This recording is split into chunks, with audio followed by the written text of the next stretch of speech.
ಅಣ್ಣ, ನನಗ್ ಗೊತ್ತಿದೆ, ನೀನೊಬ್ಬ ಮಾತ್ರ ನನ್ನಿಂದ ಯಾವ ವಿಷಯನೂ ಮುಚ್ಚಿಡಲ್ಲ.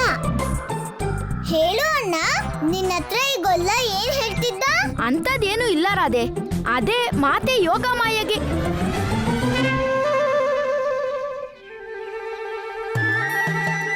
ಗೊಲ್ಲ, ಏನೋ ವಿಷಯ ಇಲ್ದೆ ಹೋಗಿದ್ರೆ ನೀನು ಅಣ್ಣಂಗ್ ಸುಮ್ನೆ ಇರೋಕೆ ಯಾಕೆ ಸನ್ನೆ ಮಾಡ್ದೆ? ರಾಧೆ, ನಿನ್ಗೆ ಭ್ರಮೆ ಆಗಿದೆ. ನನ್ ಕೈಗೆ ಬೆಣ್ಣೆ ಮೆತ್ಕೊಂಡಿತ್ತ ಅಂತ ನಾನು ಅಣ್ಣನ್ನ ಕೇಳ್ಬೇಕಂತಿದ್ದೆ. ಗೊಲ್ಲ, ನನ್ಗೆಲ್ಲ ತಿಳಿಯತ್ತೆ. ಅಣ್ಣ, ನೀನು ಯಾವ ಅಪಾಯದ ಬಗ್ಗೆ ಮಾತಾಡ್ತಿದ್ದೆ? ಯಾರಿಗಪಾಯ ಆಗಿದೆ? ರಾಧೆ, ಈಗ್ಲಂತೂ ಈಗ ಈಗ ಈಗ ನನ್ಗೆ ತುಂಬಾ ಕಷ್ಟ ಬಂದಿದೆ ಗೊತ್ತಾ. ಅದಕ್ಕೆ ನಾನು ಏನ್ ಮಾಡ್ತೀನಿ ಅಂದ್ರೆ, ಮೊದ್ಲು ನನ್ ಕಷ್ಟನ ದೂರ ಮಾಡ್ಬಿಟ್ಟು ಬರ್ತೀನಿ. ಅಣ್ಣ, ನಿಂತ್ಕೋ ಅಣ್ಣ. ಗೊಲ್ಲ, ನೀನ್ ನನ್ಗೆ ಮಾತು ಕೊಟ್ಟಿದ್ದೆ, ಇನ್ಮೇಲೆ ನೀನ್ ನನ್ನಿಂದ ಏನು ಮುಚ್ಚಿಡಲ್ಲ ಅಂತ. ಮತ್ ಹೇಳು, ಈ ಪ್ರಯಾಣದಿಂದ ನಿಂಗಿರೋ ಉದ್ದೇಶ ಏನು ಗೊಲ್ಲ? ಉದ್ದೇಶ? ರಾಧೆ, ಅಮ್ಮ ಹೇಳ್ತಾಳೆ, ಜೀವನದ ಉದ್ದೇಶ ತಿಳ್ಕೊಳ್ಳೋಕೆ ನಾವಿನ್ನೂ ತುಂಬಾ ಚಿಕ್ಕವರು. ಒಂದ್ ಕೆಲ್ಸ ಮಾಡ್ತೀನಿ, ಇದಕ್ಕೆ ಉತ್ತರನ ಅಪ್ಪನ ಕೇಳ್ಬಿಟ್ಟು ಹೇಳ್ತೀನಿ. ಸರಿನಾ ರಾಧೆ? ಗೊಲ್ಲ, ನೀನ್ ಎಷ್ಟೇ ಪ್ರಯತ್ನ ಮಾಡು ಗೊಲ್ಲ, ನನ್ನ ಹೆಸರು ರಾಧೆ. ನಿನ್ ಪ್ರಯಾಣದ ಉದ್ದೇಶ ನಾನ್ ತಿಳ್ಕೊಳ್ದೆ ಬಿಡಲ್ಲ. ತಿಳ್ಕೊತೀನಿ. ನಾರಾಯಣ ನಾರಾಯಣ, ಕ್ಷಮೆ ಇರಲಿ ಪ್ರಭು, ಆದರಿದು ಉಚಿತವಾದದ್ದಲ್ಲ. ನಂದ ಪುತ್ರನು ದೇವಿ ರಾಧೆಗೆ ಎಲ್ಲವನ್ನು ಹೇಳುವ ವಚನ ನೀಡಿದ್ದ. ಅಂದ ಮೇಲೆ ದೇವಿ ರಾಧೆಯಿಂದ ಏನನ್ನು ಅಡಗಿಸುವಂತಿಲ್ಲ ಪ್ರಭು. ನೀವು ಸತ್ಯ ಹೇಳುತ್ತಿದ್ದೀರಿ. ಪ್ರೀತಿಯಲ್ಲಿ ಗುಟ್ಟು ಇರಬಾರದು. ಆದರೆ ನಿಮ್ಮ ಪ್ರಭು ಮಾಯಾಪತಿಯೇ.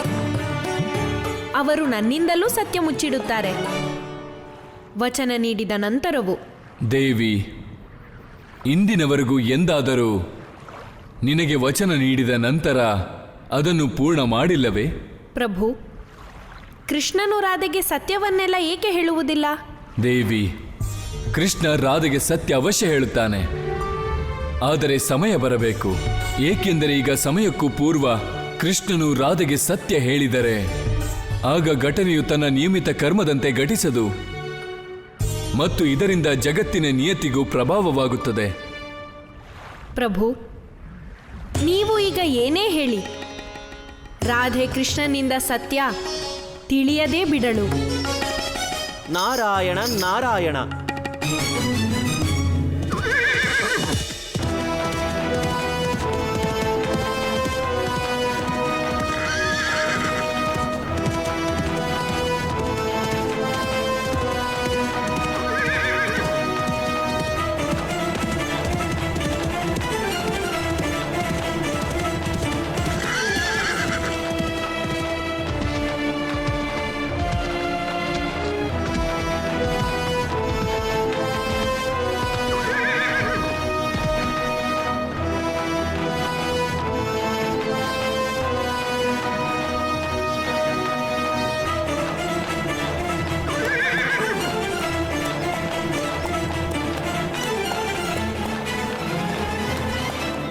ಕುದುರೆ ಮೇಲೆ ಕೂತ ಕತ್ತೆಗಳೇ, ನಿಲ್ಲಿಸಿದ್ದೇಕೆ?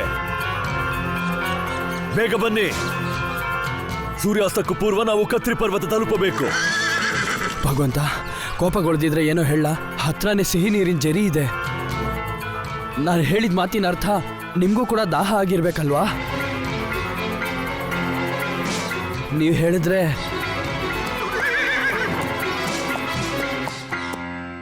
ಎಲ್ಲಿದೆ ಝರಿ? ಹತ್ರನೇ ಭಗವಂತ. ದಾಹವಾಗುತ್ತಿದೆಯೇ? ಏನೆಂದುಕೊಂಡೆ? ನಾವಿಲ್ಲಿ ನೀರು ಕುಡಿಯುತ್ತಿರುವಾಗ ಅಲ್ಲಿ ಆ ವಂಚಕ, ಆ ಯೋಗ ಮಾಯೆಯನ್ನು ಕಾಪಾಡಿ ಬೇರೆ ಎಲ್ಲೋ ಹೋಗಬೇಕೆ? ನಿನ್ನ ನೀರಿನ ಕಾರಣ ನಾನು ನನ್ನ ಪರಮ ಶತ್ರು ಆ ವಿಷ್ಣುವಿನ ಅವತಾರವನ್ನು ಹಾಗೆಯೇ ಬಿಡಲಾಗದು. ಕತ್ರಿ ಪರ್ವತ ತಲುಪುವ ಪೂರ್ವ ಯಾರು ಕೂಡ ಯಾವುದೇ ಕಾರಣಕ್ಕಾಗಿ ಎಲ್ಲಿಯ ನಿಂತಿದ್ದಾದರೆ ಅವರ ಶ್ವಾಸ ನಿಲ್ಲಿಸುವೆ.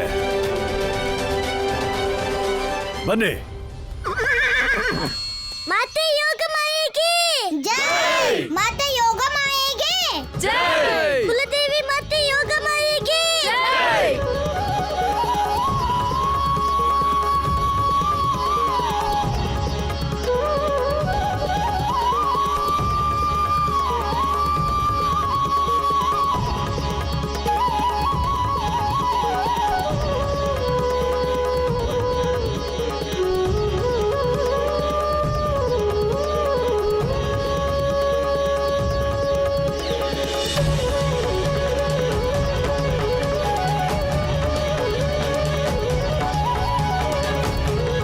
ಅದ್ಭುತ, ಅತಿ ಸುಂದರ, ಪವಿತ್ರ ಪಾವನ ಚಿತ್ರಕೂಟ. ಇದೇ ಜಾಗದಲ್ಲೇ ತ್ರೇತಾಯುಗದಲ್ಲಿ ಭಗವಂತ ಶ್ರೀರಾಮ ವಿಶ್ರಾಂತಿ ಪಡೆದಿದ್ದು. ವಿಶ್ರಾಂತಿ ಪಡೆಯೋದಕ್ಕೆ ಇದಕ್ಕಿಂತ ಉತ್ತಮ ಜಾಗ ಮತ್ಯಾವುದೂ ಇರಕ್ಕೆ ಸಾಧ್ಯ ಇಲ್ಲ. ನೀವು ನಿಜ ಹೇಳ್ತಿದ್ದೀರಾ ದಾಮೋದರಣ್ಣ? ನಾವಿಲ್ಲೇ ವಿಶ್ರಾಂತಿ ತಗೊಂಡ್ರೆ ನಮ್ಗೆ ಭಗವಂತ ಶ್ರೀರಾಮ ಮತ್ತೆ ಮಾತೆ ಸೀತೆಯ ಸಾನ್ನಿಧ್ಯನೂ ದೊರೆಯುತ್ತೆ.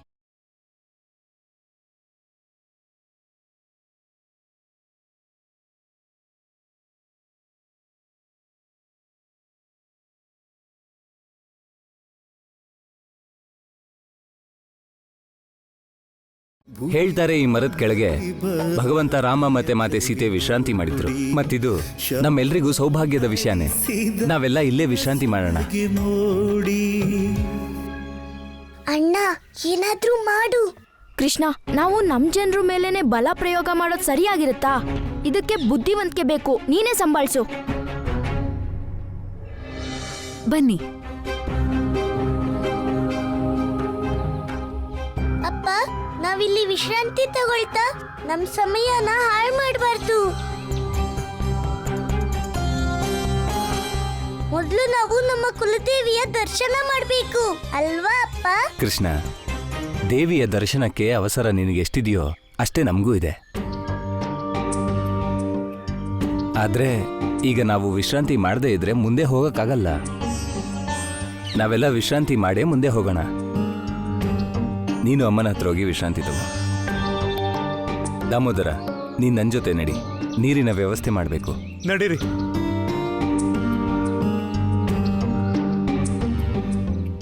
ಎಲ್ರೂ ಇಲ್ಲೇ ವಿಶ್ರಾಂತಿ ಮಾಡ್ಬೇಕಂತೆ. ಈಗ ನಾನೇನ್ ಮಾಡ್ಲಿ? ಕಂಸ ನಮ್ಗಿಂತ ಮೊದ್ಲೇ ಕತ್ರಿ ಪರ್ವತ ತಲುಪಿಟ್ರಿ ಯೋಗಮಾಯಿ ಮಾತೆಗೆ ಅಪಾಯ ಆಗ್ಬಿಡುತ್ತೆ.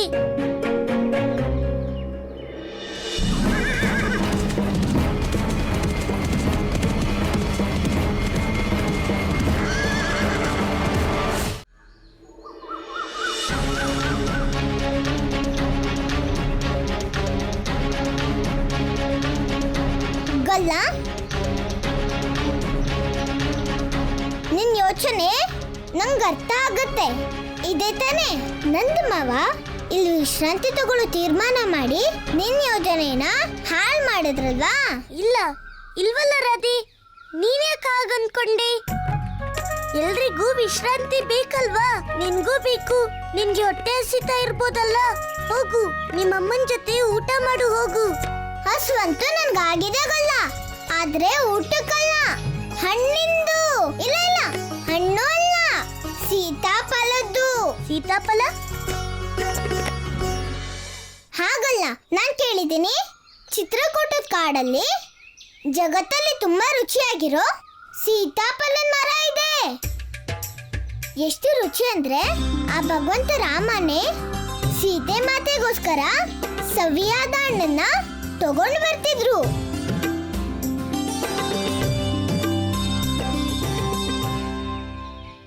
ರಾಧೆ, ನನ್ಗೆ ಒಂದ್ ವಿಷಯ ತಿಳಿತಿಲ್ಲ. ಇದನ್ನೆಲ್ಲ ನೀನ್ ನನ್ಗೆ ಕೇಳ್ತಿದ್ಯಾ? ಅದು ಯಾಕಂದ್ರೆ ಇವತ್ತು ಆ ಭಗವಂತ ಶ್ರೀರಾಮನ್ ಕೆಲ್ಸ ನೀನ್ ಮಾಡ್ಬೇಕು. ನೀನು ಕಾಡಿಂದ ನನ್ಗೆ ಸೀತಾಫಲ ತರ್ಬೇಕು. ಮತ್ ನಾನು ದೇವಿ ಸೀತೆ ತರ ಆ ಸೀತಾಫಲ ಹಣ್ಣನ್ನ ಸವಿತೇನೆ. ರಾಧೆ, ನಾನು ಹಣ್ಣು ತರ್ತೀನಿ ಅಂತ ನಿನ್ಗೆ ಕನ್ಸುತ್ತಿ? ಯಾಕಂದ್ರೆ ನಾನು ಹೇಳಿದ ಕೆಲಸ ನೀನ್ ಮಾಡ್ದಿದ್ರೆ, ನನಗ್ ನೀನು ಸೀತಾಫಲ ತರ್ದಿದ್ರೆ ನಾನು ಎಲ್ಲರಿಗೂ ನಿಜ ಹೇಳ್ತೀನಿ. ನಿಜ? ಅದ್ಯಾವ ನಿಜ ರಾಧೆ? ಅದಂತೂ ನನಗೆ ಗೊತ್ತಿಲ್ಲ, ಆದ್ರೆ ನನ್ಗೆ ಇಷ್ಟು ಮಾತ್ರ ಗೊತ್ತು. ಕತ್ರಿ ಪರ್ವತದಲ್ಲಿ ಯಾವುದೋ ಒಂದು ಅಪಾಯ ಇದೆ. ಮತ್ತೆ ಇದನ್ನೇನಾದ್ರೂ ನಾನು ಎಲ್ಲರಿಗೂ ಹೇಳ್ಬಿಟ್ರೆ ಆಗ ಕತ್ರಿ ಪರ್ವತಕ್ಕೆ ಯಾರೂ ಹೋಗಲ್ಲ. ತಿಳಿತಾಗಲ್ಲ?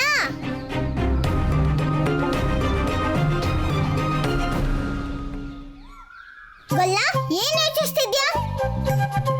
ಗೊಲ್ಲ, ಈಗ ಯೋಚಿಸ್ಬೇಡ, ಹೋಗು. ಇದು ನನ್ನ ಅಪ್ಪಣೆ ಅಲ್ಲಲ್ಲ, ನನ್ ಕೋರಿಕೆ ಅಂತ ಪಾಲ್ಸು ಕೃಷ್ಣ.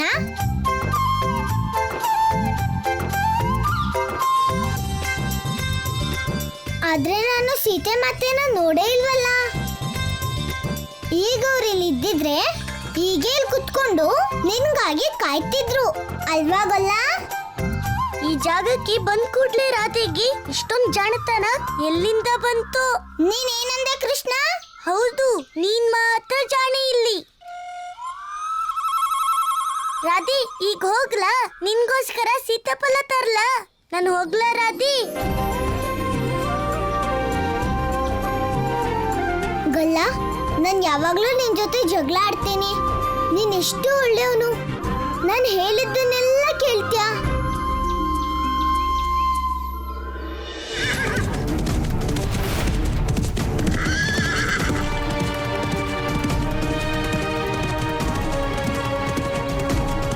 ನಿಲ್ಲಿ.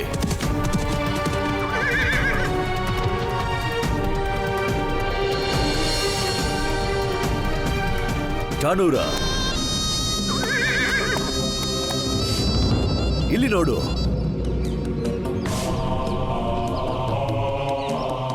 ಬಹಳ ಜನರು ಇದೇ ದಾರಿಲಿ ಹೋಗಿದ್ದಾರೆ ಅನ್ಸುತ್ತೆ. ಜನರಲ್ಲ ಪ್ರಲಬ್ಧ, ಭಕ್ತರು. ಅದೇ ದೇವಿಯ ಭಕ್ತರು ಅವಳ ದರ್ಶನಕ್ಕಾಗಿ ಹೋಗಿದ್ದಾರೆ. ಎಂತಹ ಶುಭ ಸಂಕೇತ. ಈಗ ಆ ಯೋಗ ಮಾಯೆಯ ಜೊತೆಯಲ್ಲೇ ಅವಳ ಭಕ್ತರಿಗೂ ಮುಕ್ತಿ ದೊರೆಯಲಿದೆ. ಬನ್ನಿ. ಹಾ ಭಗವಂತ.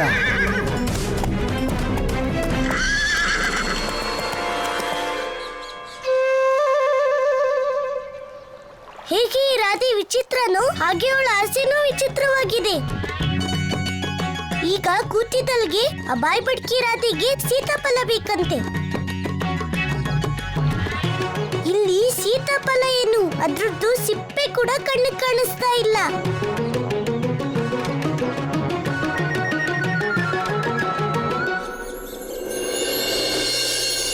ಹಬ್ಬ, ಒಳ್ಳೇದೇ ಆಯ್ತು. ಅಂತೂ ಸೀತಾಫಲ ಸಿಕ್ಕೇ ಬಿಡ್ತು. ಇಲ್ದಿದ್ರೆ ಆ ರಾಧೆ ಏನ್ ಮಾಡ್ತಿದ್ಲು?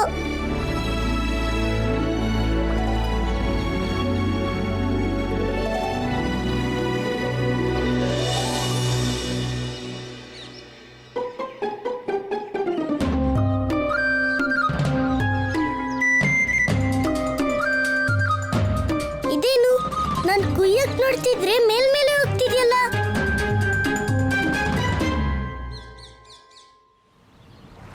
ಪ್ರಭು, ಆ ನಂದಪುತ್ರನ ಒಂದು ಸ್ಪರ್ಶಕ್ಕೋಸ್ಕರ ಜೀವ, ನಿರ್ಜೀವ, ಪ್ರಕೃತಿಯ ಪ್ರತಿಯೊಂದು ಕಣ ಕಾಯುತ್ತಲೇ ಇರುತ್ತವೆ. ಇಂದು ಒಂದು ಮರ ಮತ್ತದರ ಹಣ್ಣು ಕೃಷ್ಣನಿಂದ ದೂರವೇಕೆ ಹೋಗುತ್ತಿವೆ? ದೇವಿ, ನಿನಗೆ ನೆನಪಾಗದೆ ನೀನು ತಾನೇ ನನಗೆ ಸೀತಾಫಲ ತರಲು ಹೇಳಿದ್ದು? ಸರಿಯಾಗಿ ಧ್ಯಾನಿಸು.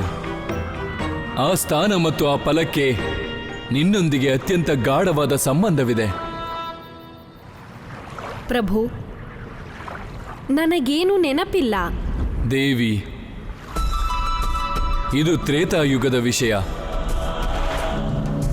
ರಾಮಾವತಾರದ ಸಮಯ. ಆಗ ನಾವು ಚಿತ್ರಕೂಟದಲ್ಲಿ ವಾಸ ಮಾಡುತ್ತಿದ್ದೆವು. ಆಗ ಪಂಚಸೂರ ಹೆಸರಿನ ಅಸುರ ನಿನ್ನ ಬಳಿ ಒಂದು ಫಲವನ್ನು ತೆಗೆದುಕೊಂಡು ಬಂದಿದ್ದ. ಹೇ ದೇವಿ, ನಾನು ಪಂಚಸೂರ. ನಾನು ಜೀವನದಲ್ಲಿ ಅನೇಕ ಪಾಪಕರ್ಮ ಮಾಡಿದ್ದೆ. ಆದರೆ ಯಾವಾಗ ನನಗೆ ನಿಮ್ಮ ದರ್ಶನದ ಸೌಭಾಗ್ಯ ಸಿಕ್ತೋ ನನ್ನ ಮನಸ್ಸು ಅಸುರಿ ಕಾರ್ಯದಿಂದ ವಿಮುಖವಾಗಿ ಬಿಟ್ಟಿದೆ.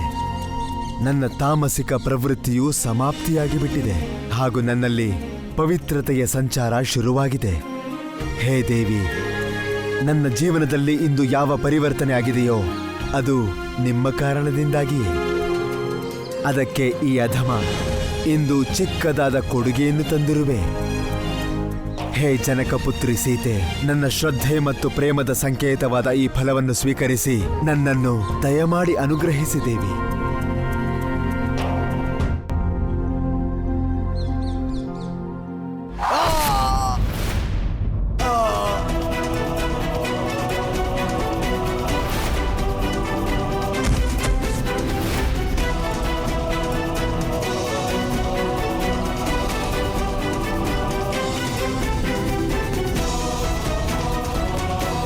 ಪ್ರಭು, ನೀವಿದೇನು ಮಾಡಿದಿರಿ? ಸೀತೆ ಅವನ ಅಪರಾಧಕ್ಕೆ ಶಿಕ್ಷೆ ನೀಡಿದೆ. ಅಪರಾಧಿ? ಆ ಅಂತಹ ಯಾವ ಅಪರಾಧ ಮಾಡಿದ್ದ? ಇವನ ಯಾವ ಪಾಪಕ್ಕೆ ಶಿಕ್ಷೆ ಕೊಟ್ಟಿರಿ? ಪ್ರೇಮ ನಿವೇದನೆ ಮಾಡುವುದು ಜಗತ್ತಿನ ಎಲ್ಲದಕ್ಕೂ ದೊಡ್ಡ ಅಪರಾಧ ಮತ್ತು ಅದಕ್ಕೆ ಒಂದೇ ಶಿಕ್ಷೆ, ಮೃತ್ಯುದಂಡ. ದೋಷ ನಿಮ್ಮದಲ್ಲ ದಶರಥನಂದನ, ಬದಲಿಗೆ ದೋಷವು ಇಡೀ ಸಮಾಜದ್ದು. ಅದು ಸ್ತ್ರೀ ಮತ್ತು ಪುರುಷನ ಸಾಮೀಪ್ಯವನ್ನು ಒಂದೇ ದೃಷ್ಟಿಯಿಂದ ನೋಡುತ್ತದೆ. ದೋಷವು ಪುರುಷ ಪ್ರಧಾನ ವ್ಯವಸ್ಥೆಯದ್ದು. ಅದು ಯಾವುದೇ ವಿವಾಹಿತ ಸ್ತ್ರೀಯನ್ನು ಪರಪುರುಷನೊಡನೆ ಕಂಡಾಗ ಹೀಗೆ ಯೋಚಿಸುತ್ತದೆ, ಅವಳು ಅಪಾಯದಲ್ಲಿದ್ದಾಳೆಂದು. ಸೀತೆ, ನಾನು ಅತಿ ಶೀಘ್ರ ನಿರ್ಣಯ ಮಾಡಬೇಕಿತ್ತು ಮತ್ತು ಅಪಾಯವನ್ನು ನೋಡುತ್ತಲೇ ನಾನು ಬಾಣ ಹೂಡಿಬಿಟ್ಟೆ. ಆದರೆ ಪ್ರಭು, ಪ್ರತಿ ಬಾರಿ ಮನುಷ್ಯ ಮರೆಯುತ್ತಾನೆ. ಅವನ ಪತ್ನಿ ಒಬ್ಬ ಸ್ತ್ರೀ ಕೂಡ. ನಾನು ಅಯೋಧ್ಯೆಯ ಅರಸ ರಾಮನ ಪತ್ನಿ ಮತ್ತು ಜನಕನ ಮಗಳಾಗಿರುವುದಲ್ಲದೆ ಒಬ್ಬ ಸ್ತ್ರೀ ಕೂಡ. ಒಬ್ಬ ಸ್ತ್ರೀ ಆಗಿರುವುದರಿಂದ ನನ್ನ ಮೇಲೆ ಮಿತ್ರತ್ವದ ಅನುಭವ ಜನಿಸಬಹುದು.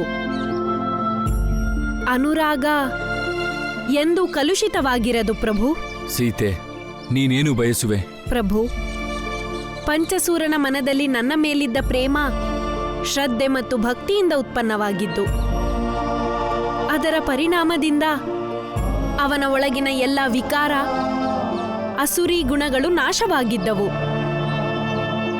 ಹೇಳಿ ಪ್ರಭು, ದೋಷಿ ಯಾರೀಗ? ಪಂಚಸೂರ ಅಥವಾ ಸಮಾಜದ ಯೋಚನೆ? ಇದು ಜಗತ್ತಿನ ರೂಢಿಯಷ್ಟೇ. ಅದರ ಕಾರಣವೇ ಪಂಚಸೂರನ ವಧೆಯಾಯಿತು. ನನ್ನ ಕಾರ್ಯದ ಮೇಲೆ ದುಃಖವಿದೆ, ಆದರೆ ಈ ಫಲವನ್ನು ಪಂಚಸೂರನು ಪ್ರೇಮ, ಭಕ್ತಿ ಮತ್ತು ಶ್ರದ್ಧೆಯಿಂದ ನಿನಗೆ ಸಮರ್ಪಣೆ ಮಾಡಿದ್ದ. ಅದಕ್ಕಾಗಿ ಇಂದಿನಿಂದ ಈ ಫಲ ಸೀತಾಫಲದ ಹೆಸರಲ್ಲಿ ಕರೆಯಲ್ಪಡುತ್ತದೆ. ಮತ್ತು ಇದಷ್ಟೇ ಅಲ್ಲ, ಈ ಹಸುರಿನ ಮುಕ್ತಿ ತ್ರೇತಾಯುಗದಲ್ಲಿ ನಿನ್ನ ಕೈಯಿಂದ ಆಗಲಿದೆ.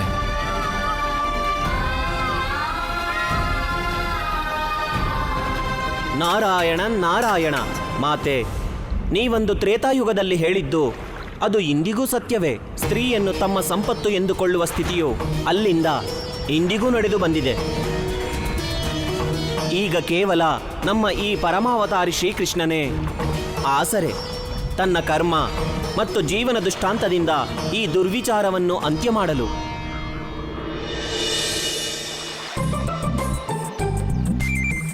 ನನಗೆ ಗೊತ್ತೇ ಆಗ್ತಿಲ್ಲ, ಈ ಸೀತಾಫಲ ನನ್ನ ಕೈಗೆ ಎಟಕ್ತಾನೆ ಇಲ್ವಲ್ಲ. ಗೊಲ್ಲ,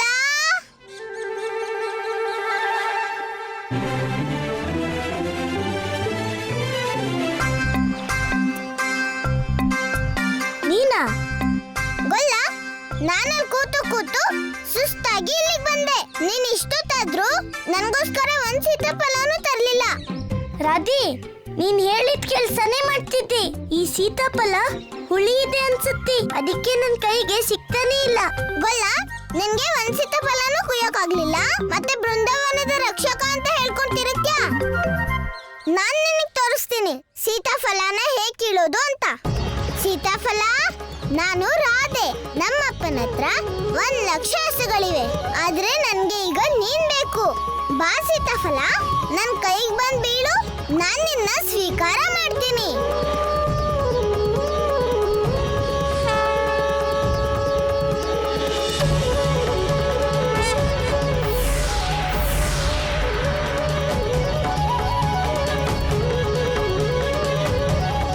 ನೋಡ್ಜಾಗಲ್ಲ, ಅದಕ್ಕೆ ನಾನು ಹೇಳೋದು, ನಾನ್ ಮಾಡೋ ಕೆಲ್ಸಕ್ಕೆ ನೀನ್ ಹೆಸರು ತಗೋಬೇಡ, ನನ್ ನೋಡಿ ಕಲ್ತ್ಕೋ.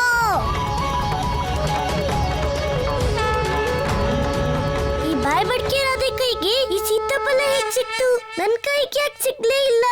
ಆದ್ರೆ ನನ್ಗಂತೂ ಒಂದ್ ಸಮಾಧಾನ ಆಯ್ತು. ಈ ರಾಧೆ ಆಸೆ ಪಟ್ಟಂಗೆ ಅವಳಿಗೆ ಸೀತಾಫಲ ಸಿಕ್ಬಿಡ್ತು.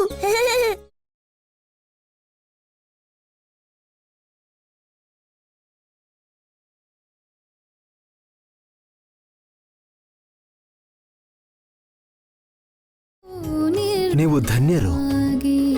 ನಿಮ್ಮ ವರದಾನ ಮತ್ತು ಸೀತಾಮಾತೆಯ ಕೃಪೆಯಿಂದ ಇಂದು ನನಗೆ ಪರಮಧಾಮದ ಪ್ರಾಪ್ತಿಯಾಗಿದೆ.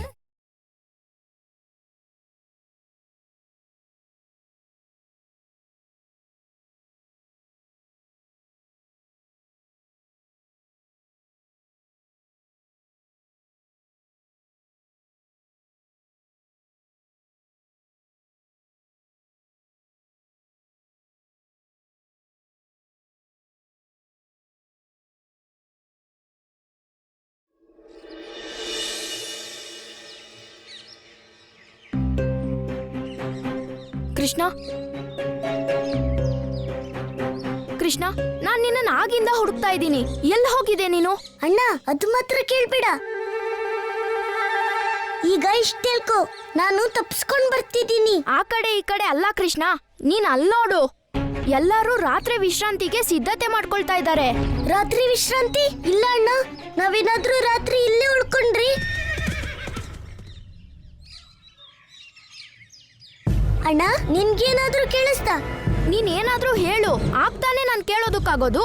ಅಣ್ಣ, ನಾನ್ ಹೇಳೋದಲ್ಲ, ಸರಿಯಾಗಿ ಕೇಳಿಸ್ಕೊ. ಯಾರೋ ಕುದುರೆ ಮೇಲೆ ಈ ಕಡೆನೆ ಬರ್ತಿದ್ದಾರೆ.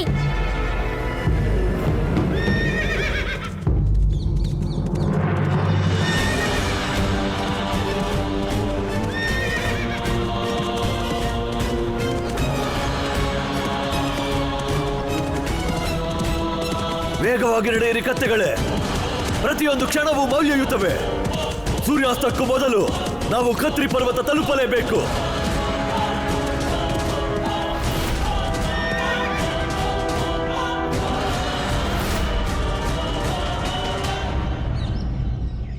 ಅಣ್ಣ, ಒಂದ್ ಕಡೆ ಎಲ್ಲ ಜನರು ರಾತ್ರಿ ವಿಶ್ರಾಂತಿಯ ಸಿದ್ಧತೆ ಮಾಡ್ತಿದ್ದಾರೆ, ಮತ್ತೆ ಈ ಕಡೆ ಕಂಸ ದೇವಿ ಯೋಗಮಾಯೆಯ ಗುಡಿ ತಲುಪೋದಿಕ್ಕೆ ಓಡ್ತಾ ಇದ್ದಾನೆ. ಅವನು ನಮ್ಗಿಂತ ಮೊದಲೇ ಅಲ್ಲಿಗೆ ತಲುಪಿಟ್ರೆ ದೇವಿ ಯೋಗಮಾಯ ಜೀವಕ್ಕೆ ಅಪಾಯ ಆಗ್ಬಿಡತ್ತೆ. ನೀನ್ ನಿಜ ಹೇಳ್ತಾ ಇದ್ಯಾ ಕೃಷ್ಣ? ಗೊಲ್ಲ, ಓಹೋ, ಇದೇನಾ ಸತ್ಯ? ಈ ಸತ್ಯನೇ ನೀನ್ ನನ್ನಿಂದ ಮುಚ್ಚಿಟ್ಟಿದ್ದ ಗೊಲ್ಲ?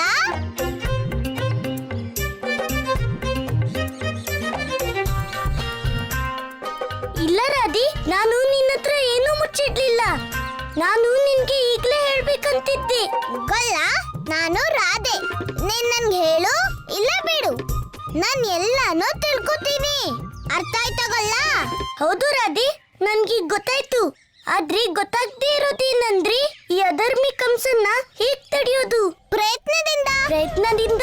ನೀನೇ ಯಾವಾಗ್ಲೂ ಹೇಳ್ತಿಯಲ್ಲ, ನಾವೇನೇ ಮಾಡ್ಬೇಕಂದ್ರು ಪ್ರಯತ್ನ ಇರ್ಬೇಕು ಅಂತ. ಈಗ ಹೋಗು, ಕಂಸನ್ನ ತಡೆಯೋದಕ್ಕೆ ಪ್ರಯತ್ನ ಮಾಡು. ರಾಧೆ, ನಿನ್ಗೆ ತಿಳಿತಾನೇ ಇಲ್ಲ. ನಾವಿಲ್ಲಿಂದ ಹೊರಟೋದ್ರಿ ಆಗ ಅಮ್ಮ ಅಪ್ಪ ಮತ್ತೆ ಊರವರೆಲ್ಲ ಗಾಬರಿ ಆಗ್ಬಿಡ್ತಾರೆ. ನಮ್ಮ ಹೆಸರನ್ನ ಕೂಗಿ ಕೂಗಿ ಆಕಾಶ ತಲೆ ಮೇಲೆ ಹೇಳ್ಕೋತಾರೆ. ಅದ್ರ ಚಿಂತೆ ನೀನ್ ಮಾಡ್ಬೇಡ, ನಾನಿಲ್ವಾ, ಜನರನ್ನ ನಾನ್ ನೋಡ್ಕೋತೀನಿ. ನೀನ್ ಹೋಗಿ ಕಂಸನ್ನ ವಿಚಾರಿಸ್ಕೋಗಲ್ಲ. ಯಾಕಂದ್ರೆ ನಮ್ ಕುಲದೇವಿಗೆ ರಕ್ಷಣೆ ಇಲ್ದಿದ್ರೆ ಜನ ರಕ್ಷಣೆ ಯಾರು ಮಾಡ್ತಾರೆ? ಹೌದು ರಾಧೆ, ನೀನ್ ಹೇಳ್ತಿರೋದು ಸರಿ ಇದೆ. ನಡಿ ಅಣ್ಣ. ನಡಿ ಕೃಷ್ಣ.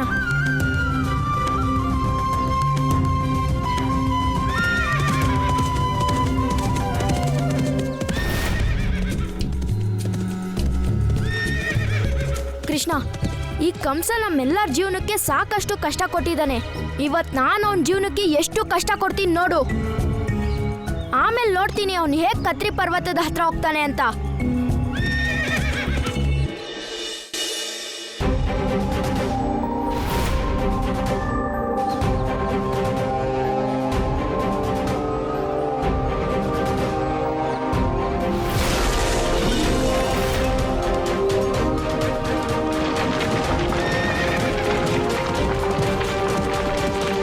ಭಗವಂತ, ಭಗವಂತ, ಆ ಬಂಡೆ ನಮ್ ಕಡೆನೆ ಬರ್ತಾ ಇದೆ.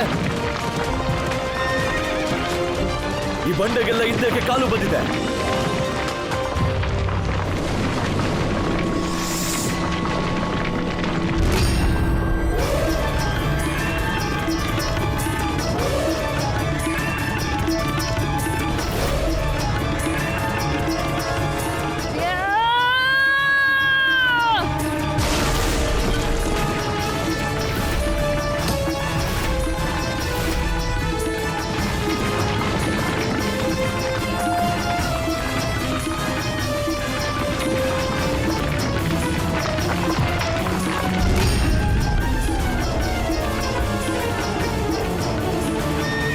ಓ ಆತ್ಮಾನಂತ, ಓ ಕಾರಣಕರ್ತ, ತಿಳಿದಿದ್ದೇನೆ ನಿನಗೆ ಭಯವಾಗಿದೆ. ಅದಕ್ಕೆಂದೇ ನಾನು ಕತ್ರಿ ಪರ್ವತ ತಲುಪದಂತೆ ತಡೆಯುತ್ತಿರುವೆ. ಆದರೆ ನಾನು ನಿನ್ನ ತಡೆಯುವುದಿಲ್ಲ. ಅದೆಷ್ಟು ಪ್ರಯತ್ನ ಮಾಡುವೆಯೋ ಮಾಡು, ನಾನು ನನ್ನ ಪ್ರಯತ್ನದಲ್ಲಿ ಸಫಲನಾಗಿಯೇ ತೀರುವೆ.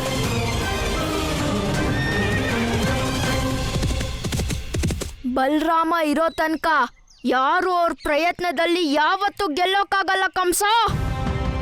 ಈ ಸಲ ನಾನು ತೋರಿಸ್ತೀನಿ ನಿನಗೆ ಈ ಬಲರಾಮನ ಬಲ.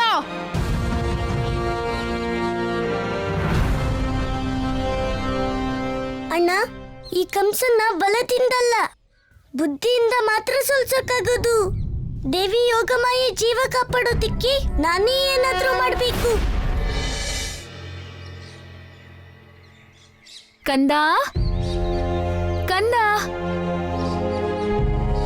ನಂದರಾಜ, ನೀವು ಕೃಷ್ಣನೆಲ್ಲಾದ್ರೂ ನೋಡಿದ್ರಾ? ಅವನ್ ಬೆಳಗ್ಗೆಯಿಂದ ಏನೂ ತಿಂದಿಲ್ಲ. ಯಶೋದೆ, ನೀನ್ ಯಾಕೆ ಚಿಂತಿಸ್ತಾ ಇದೀಯಾ?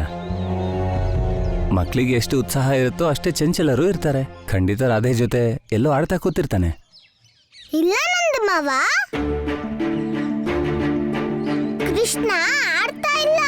ಅವನು ಇಲ್ಲಿ ಸುತ್ತಮುತ್ತ ನೋಡಕ್ ಹೋಗಿದ್ದಾನೆ. ಅವನೇ ಹೇಳಿದ್ದು ರಾತ್ರಿ ಉಳ್ಕೊಳ್ಳೋದಿಕ್ಕೆ ಇದು ಸುರಕ್ಷಿತವಾದ ಜಾಗ ಅಲ್ವಂತೆ. ನೀನ್ ಏನ್ ಹೇಳ್ತಾ ಇದೀಯಾ? ನೀನ್ ಹೇಳೋದ್ರ ಅರ್ಥ ಏನು? ಇದನ್ನ ನಾನು ಹೇಳಿಲ್ಲ, ಕೃಷ್ಣ ಹೇಳಿದ್ದು. ರಾಧೆ ಪುಟ್ಟಿ, ಆದ್ರೆ ಕೃಷ್ಣ ಎಲ್ಲಿದ್ದಾನೆ? ಅತ್ತೆ, ನೀವ್ ಚಿಂತೆ ಮಾಡ್ಬೇಡಿ. ಅವನು ಅಣ್ಣನ ಜೊತೆ ಮುಂದಿನ ದಾರಿ ನೋಡಕ್ ಹೋಗಿದ್ದಾನೆ. ನಾವು ಕತ್ರಿ ಪರ್ವತನ ಯಾವ ತೊಂದ್ರೆ ಇಲ್ದೆ ತಲುಪ್ಲಿ ಅಂತ. ಆದ್ರೆ ನಾವೆಲ್ಲ ಇಲ್ಲೇ ವಿಶ್ರಾಂತಿ ಮಾಡ್ತಾ ಇದೀವಿ, ಮತ್ತವನು ಮುಂದೆ ಹೇಗ್ ಹೋದ? ಆದ್ರೆ ನಂದರಾಜ, ಕಂದಾನೇ ಹೇಳ್ತಿದ್ದ, ಈ ಸ್ಥಾನ ರಾತ್ರಿ ವಿಶ್ರಾಂತಿಗೋಸ್ಕರ ಸುರಕ್ಷಿತ ಅಲ್ಲ. ಹಾ ನಂದಣ್ಣ, ಈ ಸ್ಥಾನ ಸುರಕ್ಷಿತವಾಗಿಲ್ಲ ಅಂತ ಕೃಷ್ಣನೇ ಹೇಳಿದ್ಮೇಲೆ ನಾವಿಲ್ಲಿ ಉಳ್ಕೋಬಾರ್ದು. ಕೃಷ್ಣ ಅಪಾಯನ ಯಾವಾಗ್ಲೂ ತಿಳ್ಕೊಂಡಿರ್ತಾನೆ. ಮತ್ತೆ ಯಾಕ್ ತಡ? ನಿಮ್ ವಸ್ತುಗಳನ್ನ ತಗೊಳ್ಳಿ, ಕತ್ರಿ ಪರ್ವತದ ಕಡೆ ನಡೀರಿ. ನಮ್ಮ ಕುಲದೇವಿ ಯೋಗಮಾಯ ದರ್ಶನ ಸಿಗೋವರ್ಗೂ ನಾವೆಲ್ಲೂ ವಿಶ್ರಾಂತಿ ತಗೊಳ್ಳೋದು ಬೇಡ. ಹಾ ಹಾ, ರಾಧೆ ಹೇಳ್ತಾ ಇರೋದ್ ಸರಿ. ಹೌದು ಹೌದು, ರಾಧೆ ನಿಜ ಹೇಳ್ತಿದ್ದಾಳೆ. ಅದು ಅಲ್ಲದೆ ನಾವು ಸ್ವಲ್ಪ ಹೊತ್ತು ವಿಶ್ರಾಂತಿ ಮಾಡಿದ್ದಾಯ್ತಲ್ಲ. ಬನ್ನಿ.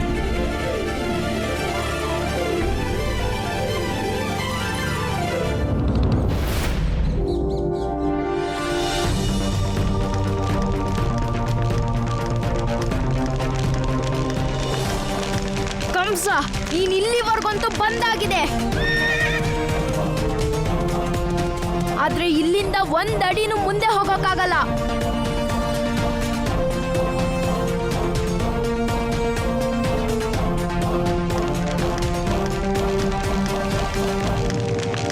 ಹೇ ಸೂರ್ಯದೇವ, ನಿಮ್ಮ ಹಿಡಿತ ಈ ಜಗತ್ತಲ್ಲಿ ಎಲ್ಲ ಕಡೆ ಇದೆ. ಕಂಸನ್ನ ತಡೆದು ನಿಲ್ಸಕ್ಕೆ ಈಗ ನೀವು ಮಾತ್ರ ನನ್ಗೆ ನೆರವಾಗ್ಬೋದು.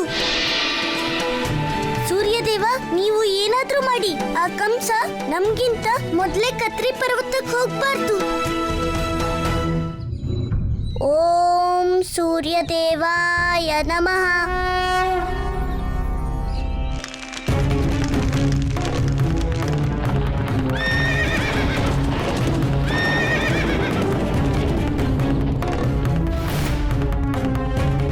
ಕಂಸ, ನೀನ್ ಕತ್ರಿ ಪರ್ವತ ತಲುಪೋಕೆ ಬೇಗ ಬೇಗ ಹೆಜ್ಜೆ ಆಗ್ತಾ ಇದೆಯಲ್ವಾ?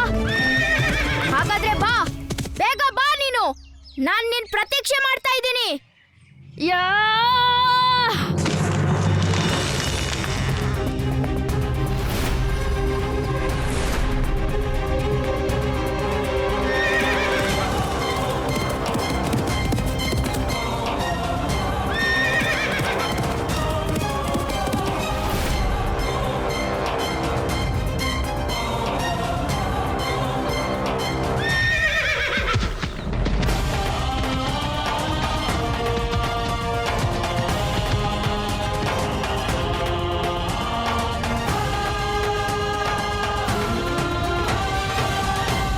ಏನಾಯ್ತು ಭಗವಂತ?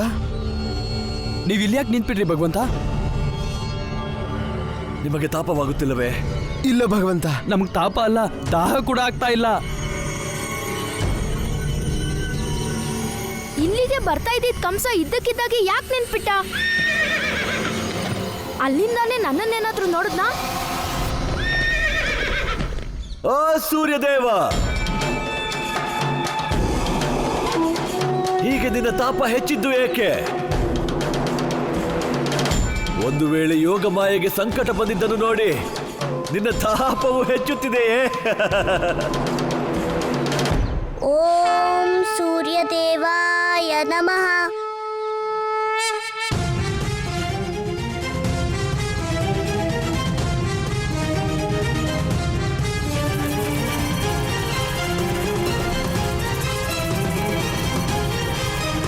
ಈ ತಾಪ ಇಷ್ಟೊಂದು ಹೆಚ್ಚುತ್ತಿರುವುದೇಕೆ? ಇದೇನಾಗುತ್ತಿದೆ ನನಗಿಲ್ಲಿ?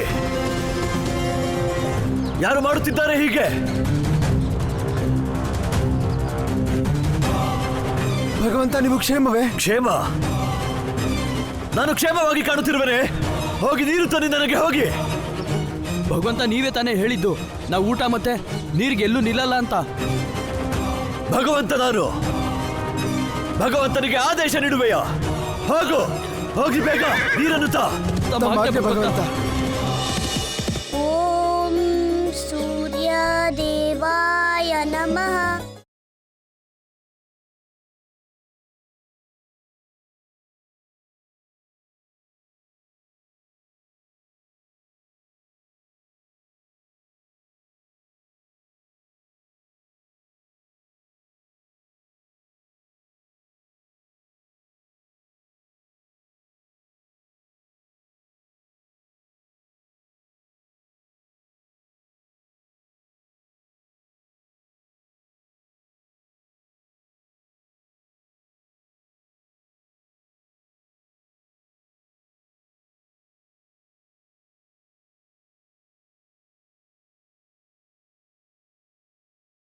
ಅಣ್ಣ, ಕೃಷ್ಣ, ಇನ್ನೂ ನಾನು ಏನು ಮಾಡೇ ಇಲ್ಲ. ಈ ಪಾಪಿ ಕಂಸ ಇದ್ದಕ್ಕಿದ್ದಂತೆ ಯಾಕೆ ನಿಂತ? ಅಣ್ಣ, ಕಂಸ ಅಲ್ಲಿ ನಿಂತಿದ್ದಾನಂದ್ರೆ ನಾವು ಇಲ್ಲಿ ಯಾಕೆ ನಿಂತಿದ್ದೀವಿ? ಇದೇ ಅವಕಾಶ ಅಣ್ಣ. ನಾವು ಕಂಸನ್ಗಿಂತ ಮೊದ್ಲೇ ಪರ್ವತ ತಲುಪೋದು. ನಡಿ ಕೃಷ್ಣ. ಸರಿ ಅಣ್ಣ. ಸೂರ್ಯದೇವ, ನನ್ನ ಮನವಿ ಒಪ್ಕೊಂಡಿದ್ದಕ್ಕೆ ನಿಮ್ಗೆ ತುಂಬಾ ಧನ್ಯವಾದ.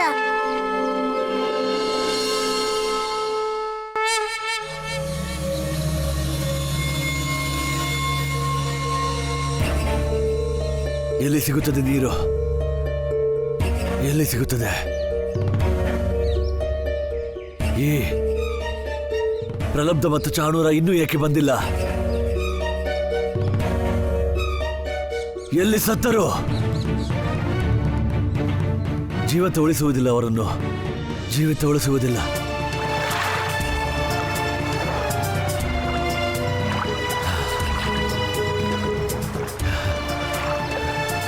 ತಿಳಿ ನೀರು. ಭಗವಂತ ಕಂಸ ಏನು ಬಯಸುವನೋ ಅದು ಅವನಿಗೆ ಸಿಗುತ್ತದೆ. ಇಲ್ಲೇ ಇದೆ ನೀರು. ಪ್ರಲಬ್ಧ ಚಾಣೂರ, ನೀರು.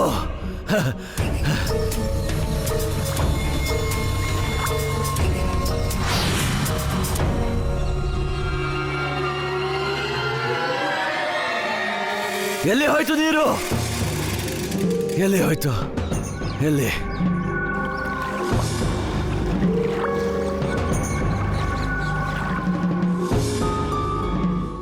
ಅಲ್ಲಿದೆ ನೀರು.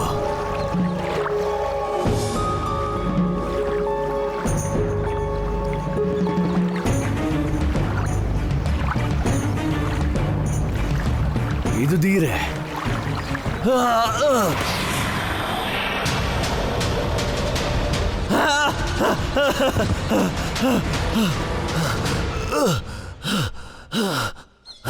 ಮೋಸ ಮೋಸ ಮಾಡಿದ ವಿಷ್ಣು, ಮೋಸ ಮಾಡುವೆಯಾ ನನಗೆ? ಬಿಡುವುದಿಲ್ಲ. ಪ್ರತಿ ಮೋಸದ ಪ್ರತೀಕಾರ ತೆಗೆದುಕೊಳ್ಳುವೆ.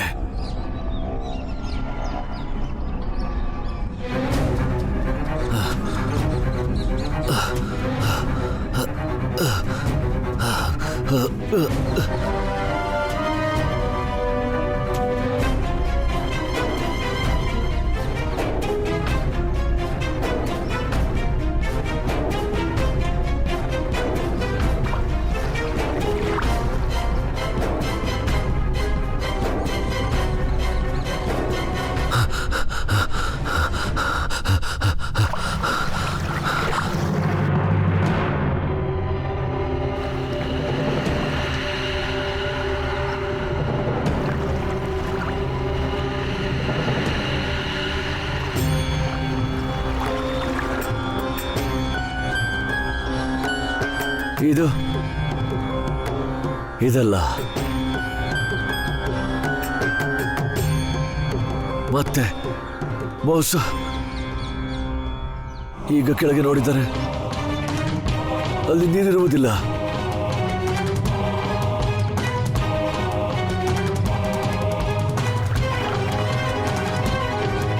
ಈಗ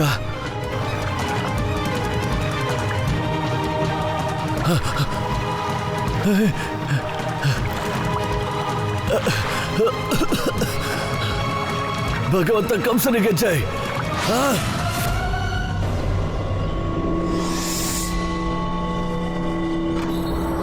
ನೀರು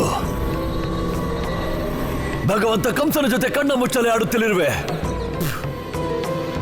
ನೀನೀಗ ನನಗೆ ಸಿಕ್ಕಿದರಂತೂ ನಾನು ನಿನ್ನ ಕುಡಿಯುವೆ, ಅದರ ನಂತರ ನಿನ್ನ ಸಾಯಿಸುವೆ. ಭಗವಂತ ಭಗವಂತ ನೀರಿದೆ.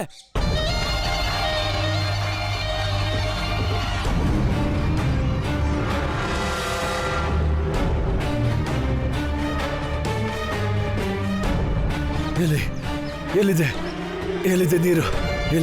ಎಲ್ಲಿದೆ?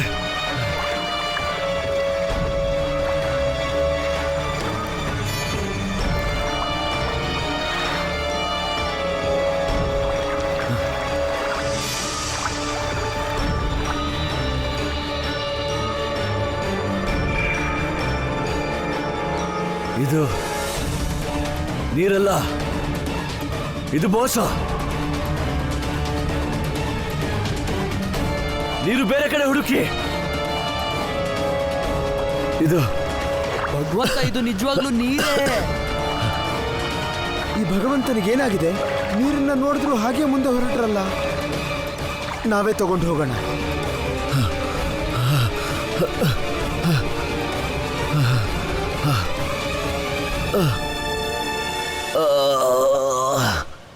ನಾರಾಯಣ ನಾರಾಯಣ. ಪ್ರಭು, ಪಾಪಿ ಕಂಸನಿಗೆ ಪಾಠ ಕಲಿಸಲು ನೀವು ಅತಿ ಉತ್ತಮ ಮಾಯೆ ಮಾಡಿದಿರಿ. ಕಪಟಿ ಕಂಸ ತನ್ನ ದಾಹಕ್ಕೆ ಯಾವ ಪ್ರಕಾರ ಸೋತಿದ್ದಾನೆಂದರೆ ಆತ ತನ್ನ ಲಕ್ಷ್ಯವನ್ನೂ ಮರೆತಿದ್ದಾನೆ. ಪ್ರಭು ದೇವರ್ಷಿ, ನಾನಲ್ಲಿ ಏನೂ ಮಾಡಲಿಲ್ಲ. ಅಲ್ಲಿ ಅದೇನು ನಡೆಯಿತೋ ಅದು ಕಂಸನ ಸ್ವಭಾವದ ಕಾರಣ ಆಗಿದ್ದಷ್ಟೇ. ಕಂಸನ ಸ್ವಭಾವದ ಕಾರಣವೇ? ಕ್ಷಮೆ ಬೇಡುತ್ತೇನೆ ಪ್ರಭು, ಆದರೆ ನನಗೆ ತಿಳಿಯುತ್ತಿಲ್ಲ. ದೇವರ್ಷಿ, ಒಬ್ಬ ಮನುಷ್ಯ ಒಂದು ವಸ್ತುವನ್ನು ಹುಡುಕಲು ತನ್ನ ಪೂರ್ಣ ಶಕ್ತಿಯನ್ನು ಬಳಸುತ್ತಾನೆ. ಆದರೆ ಕೆಲವೊಮ್ಮೆ ಆ ವಸ್ತು ಅವನ ಸಮ್ಮುಖ ಇದ್ದರೂ ಕೂಡ ಅದು ಕಾಣಿಸುವುದೇ ಇಲ್ಲ. ಮತ್ತದು ಕಾಣಿಸಿದರೂ ಕೂಡ ಮನಸ್ಸು ಅದರ ವಾಸ್ತವವನ್ನು ಸ್ವೀಕಾರ ಮಾಡುವುದಿಲ್ಲ. ಕಂಸನ ಜೊತೆಗೂ ಇದೇ ಆಗುತ್ತಿದೆ ದೇವರ್ಷಿ. ಮತ್ತು ಈಗ ಅಲ್ಲಿ ಕೃಷ್ಣನ ಜೊತೆಗೂ ಕೂಡ. ಕೃಷ್ಣನ ಜನ್ಮದಿಂದ ಇಲ್ಲಿಯವರೆಗೆ ಕಂಸನು ಈ ಸಮಯದಲ್ಲಿ ಜಲಪ್ರಾಪ್ತಿಗೋಸ್ಕರ ಮಾಡುತ್ತಿರುವ ಅದೇ ತಪ್ಪು ಮಾಡಿದ. ದೇವರ್ಷಿ, ಅದಕ್ಕೆಂದೇ ಮನುಷ್ಯನು ಲಕ್ಷ್ಯ ಪ್ರಾಪ್ತಿಗೋಸ್ಕರ ಅಷ್ಟೊಂದು ಉತ್ಸುಕನು ಆಗುವುದು ಸಲ್ಲದು. ಆಗ ಲಕ್ಷ್ಯ ಕಣ್ಣೆದುರೇ ಇದ್ದರೂ ಕೈಜಾರುವುದು. ಲಕ್ಷ್ಯದ ಪ್ರಾಪ್ತಿ ಉತ್ಸುಕತೆಯಿಂದಲ್ಲ, ಬದಲಾಗಿ ಶಾಂತಚಿತ್ತ ಮತ್ತು ಯೋಜನಾಬದ್ಧ ರೀತಿಯಿಂದಲೇ ದೊರೆಯುವುದು. ನಾರಾಯಣ ನಾರಾಯಣ. ಸತ್ಯವಚನ ಪ್ರಭು, ಸತ್ಯವಚನ. ಭಗವಂತ, ನೀರು ಭಗವಂತ.